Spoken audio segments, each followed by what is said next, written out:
Welcome to our exploration of common misconceptions about what is actually in the Bible. You might be surprised to discover that many things we take for granted aren't mentioned in this holy book at all. First up, the phrase "God helps those who help themselves."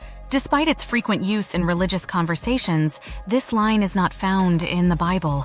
It actually originates from Benjamin Franklin's Poor Richard's Almanac. Next, we tackle the myth of Satan running hell. While the Bible does mention hell and Satan, it never states that Satan is in charge of hell. This concept is a product of Dante Alighieri's epic poem, Dante's Inferno. Speaking of hell, our modern fiery and brimstone-filled depictions don't align with biblical descriptions. The Bible refers to hell as the final reward for sinners, not as a physical place.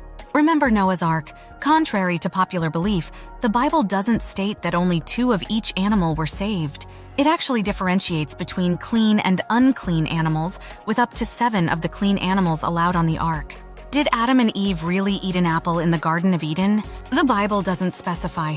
The apple is a product of medieval illustrators who drew from familiar sights in their surroundings. Angels as winged men and women is another misconception. The Bible's descriptions of angels are far more complex and, frankly, a bit terrifying.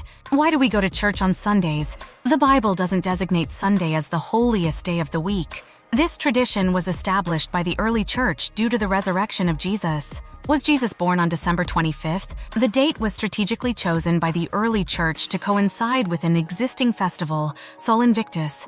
Neither a borrower nor a lender be. It's actually a quote from Shakespeare's Hamlet, not the Bible. Many people believe Mary Magdalene was a prostitute, but the Bible never explicitly states this.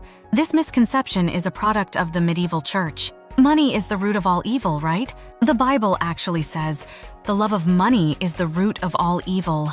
The 7 deadly sins are a staple of popular culture, but they aren't outlined in the Bible. This concept was introduced by Pope Gregory the Great in the 6th century. The story of the 3 wise men is a Christmas staple, but the Bible doesn't specify how many wise men there were. It only mentions the 3 gifts they presented. "Suffer the little children to come unto me." This often misunderstood quote doesn't refer to physical suffering. In the original context, suffer meant allow or permit. In conclusion, while the Bible is a profound guide for many, it's essential to distinguish between what it actually says and the myths and misconceptions that have grown around it.